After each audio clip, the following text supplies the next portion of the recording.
Está começando o programa mais inspirador da televisão brasileira. São histórias de vida, informações, conteúdos que podem mudar sua maneira de ser, ver, sentir. Então não sai daí, está no ar o Educação.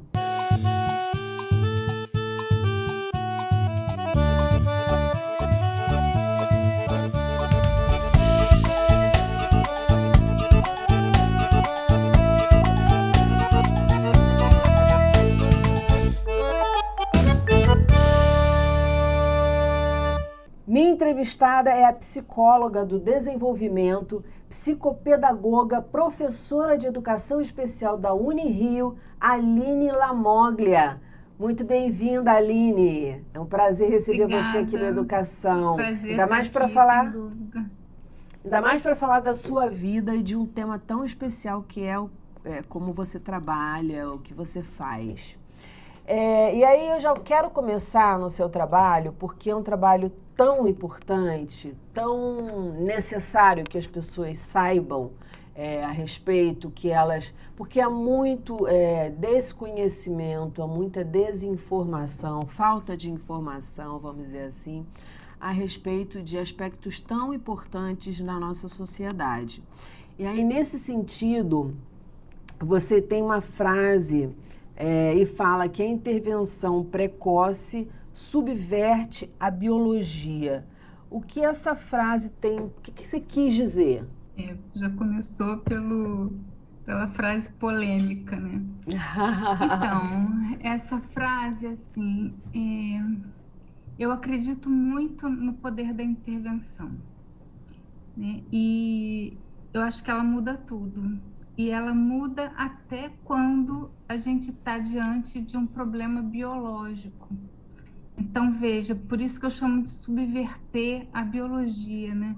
Porque, a princípio, a biologia, a neurobiologia, poderia ser alguma coisa determinante, determinista, né? Alguma coisa que prevê como que aquele organismo vai se desenvolver no mundo, no percurso da vida dele. E, na verdade, a intervenção pode mudar isso.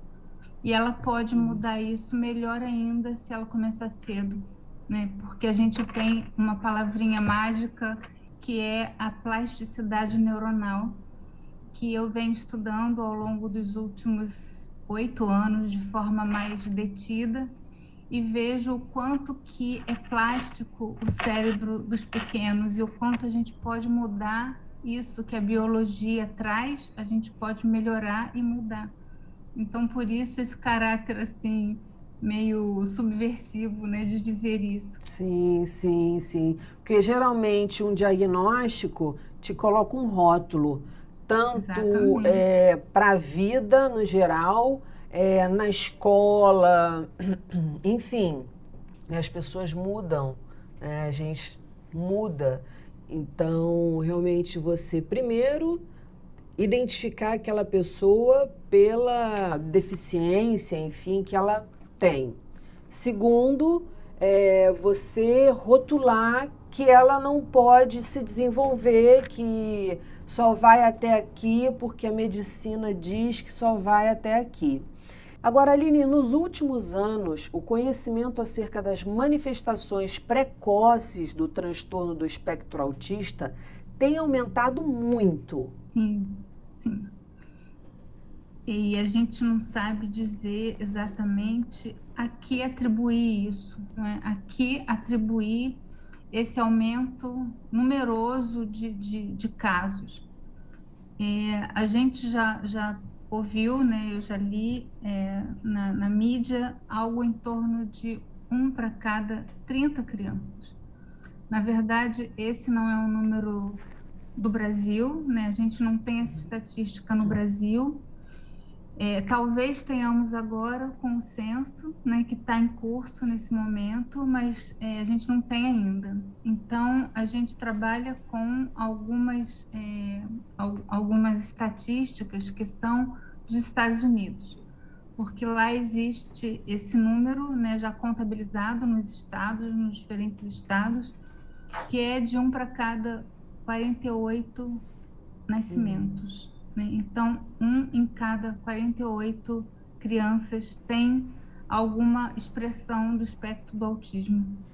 E isso Sim, fala de um número que exige política pública, né? Exige com uma certeza. organização para que essas crianças possam ser identificadas o mais cedo possível e depois de identificadas, acompanhadas, que aí é o que eu chamo mesmo de intervenção, né? Intervenção, ela não se dá com o diagnóstico. O diagnóstico é o comecinho do caminho, né? Diagnostica a criança com autismo e aí ela precisa de alguns acompanhamentos, que Sim. dependerão, claro, da gravidade do espectro e das necessidades dela, das demandas que ela tiver.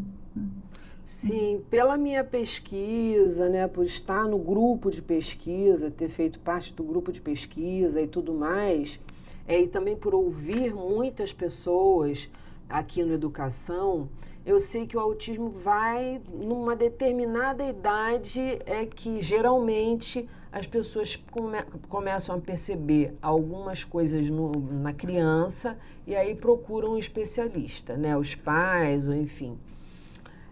Como é possível fazer essa identificação nos bebês? Então, essa é a pergunta que me move atualmente, né? É o que eu estudo atualmente, que é a intervenção precoce, é a identificação precoce e intervenção precoce. E como é que a gente pode ver isso nos bebês? Através das respostas deles de habilidade social e de início de comunicação. Então, a habilidade social, por exemplo, ela começa quando o bebê olha para o outro, quando o bebê olha para a pessoa que cuida dele ou para a pessoa que lida com ele, né? Isso É, é quando? É, com quantos meses? então, na verdade, isso é se o desenvolvimento, se o neurodesenvolvimento estiver típico, né? Se não houve nenhum problema de neurodesenvolvimento lá na barriga da mãe com esse bebê, ele já é capaz de fixar o olhar no olho do outro a partir do nascimento.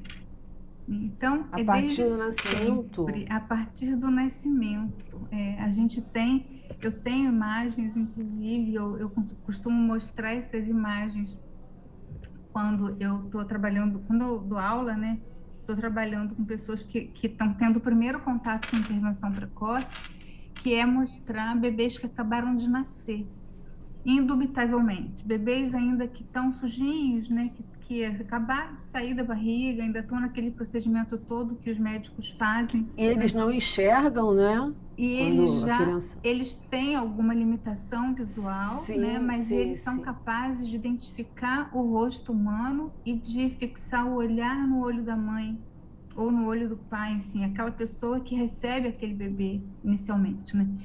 E eu digo que é indubitável porque, assim, é claro que aquilo, de fato, é o momento do nascimento. Ninguém fica com dúvida em relação a isso, né? E depois esse olhar, ele vai se sustentando cada vez mais e gerando episódios cada vez mais longos de fixação do olhar. Isso mostra um começo de interação ok, né? Se isso acontece com um bebê pequenininho, é porque está tudo se desenvolvendo ok. E aí a gente vai ter um problema, Dani, que é o seguinte: a gente tem um tipo de autismo que ele é chamado de autismo regressivo. Por quê? A criança não apresenta essa problemática da habilidade social ao nascer. Ela começa com um desenvolvimento que parece típico, então ela olha no olho, ela sorri em resposta ao sorriso do outro, ela atende a comandos verbais simples, ela balbucia, ela imita, enfim, ela faz um desenvolvimento que é muito, muito parecido com o desenvolvimento típico, mas ela vai perdendo essas habilidades por volta dos 2 anos.